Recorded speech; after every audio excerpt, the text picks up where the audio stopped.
ang lulutuin natin ngayon. Dumpling soup, lagyan natin ng pechay.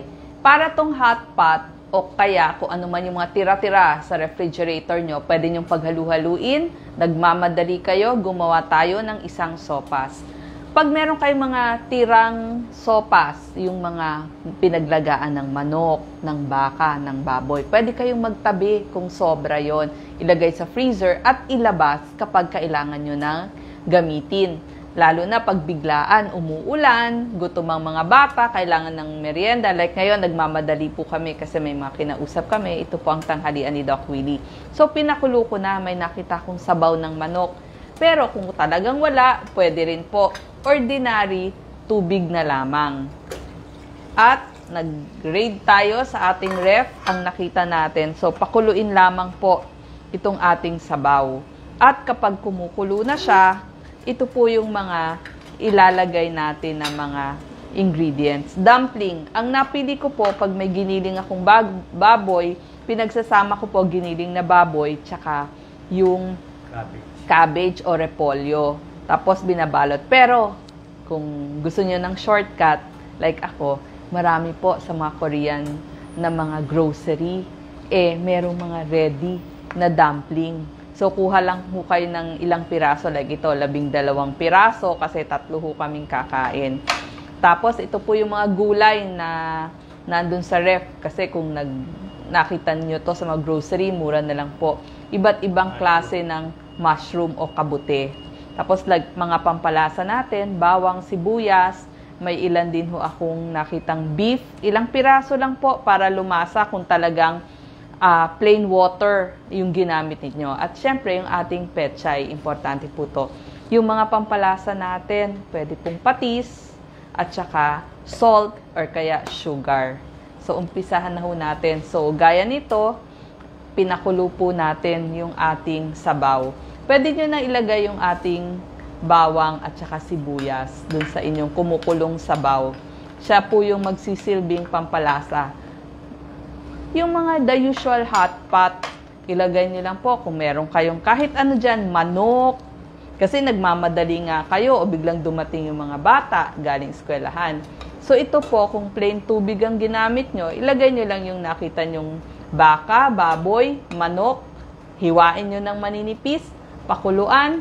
Yan na po ang mag-serve na sabaw ng inyong hot pot. So, siya yung mga una nyong ilalagay. Next po, yung inyong dumpling. Ako po, ready dumpling na lang para mas madali. Hindi ba, ilalagay nyo lang sa freezer nyo, tapos papakuluan nyo na. Yan. So, ilagay natin isa-isa. Kakamayin ko na ho para hindi siya magdikit-dikit. Itong dumpling natin, pork, kasi gusto natin may konting meat naman para source ng protina. At sabi ko nga, dahil may cabbage siya, nabasa ko yung ating dumpling, pork dumpling, pork with cabbage yung napili ko. Kasi yung ating cabbage, marami pong mga polyphenols yan. Cabbage talaga ang magandang ipakain. Lahat po maganda sa immunity, lalo na kapag may sakit kayo. Kaya nga sa lahat ng ating mga sabaw, laging may repolyo. Tapos, maganda pa po yan sa ating mata, yung ating cabbage. Madali lang po, parang hot pot lang, pakuluin nyo lang. At kapag kumukulo na yung ating mga meat, saka nyo ilalagay yung ating mga gulay. Pwede nyo na pong timplahan din ng pepper. Ito po yung panimpla natin. Mamaya natin ilalagay or pwede nyo rin namang agahan yung paglagay ng sesame oil natin. Yan. Sesame oil, pangpalasa. Pwede pong a little salt, a little patis bilang pangpaalat natin. Yan. Ano yan? Yung iba po, kung ayaw nyo, pwedeng a little salt. Siya yung gagawin nating pangpaalat.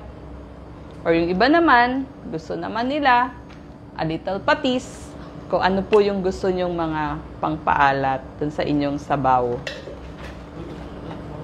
Yan. So, yan po.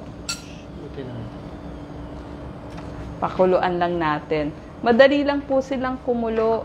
Kaya pagkulo niyan, luto na agad, mapapakain nyo na agad yung pamilya ninyo.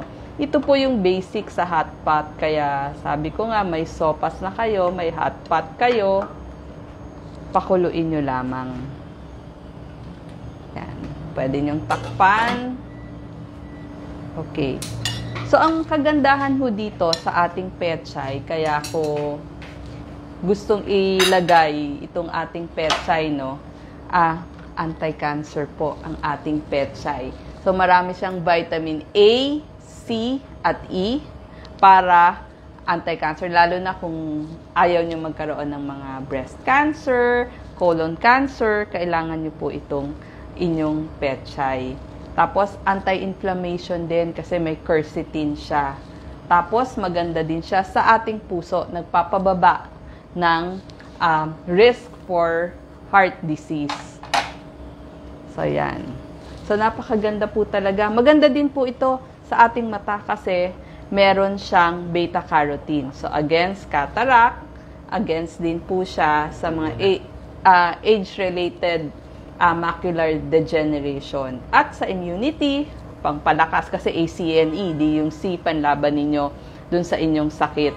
Yan, pinakulo lang po natin. Pero pag kumukulo na, ilagay nyo na po ang inyong pechay. Ilagay nyo na rin po ang inyong mushrooms kasi madali lang yan eh. Tapos, pakuluin lang agad. Any gulay na makita nyo sa inyong ref, pwede pong cabbage, pwede pong mga cabbage, pechay, greens, kahit anong kulay greens. Actually, kung meron kayong talbos ng kangkong, talbos ng kamote, pwede din po kung ano po yung nandun. So, isang kulo lang yan.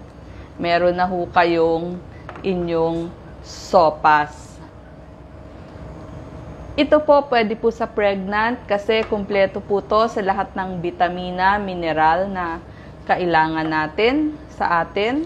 So, okay po siya. Calcium, potassium, phosphorus, selenium, zinc, copper, nandito po lahat. Tapos bukod pa po, dahil nilagyan natin ng konting beef or kung pork or kung chicken ang meron kayo, yun po yung source ng protina natin.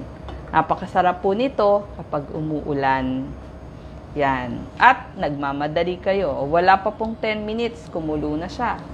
Takpan nyo lang at ready na po ang ating sabaw ihain. Maraming salamat po. Yan. So, pakuluin lang natin. Mura lang kasi kung ano lang yung makita nyong tira-tira doon sa inyong ref. Yun na po yung ilalagay ninyo. Okay, salamat po.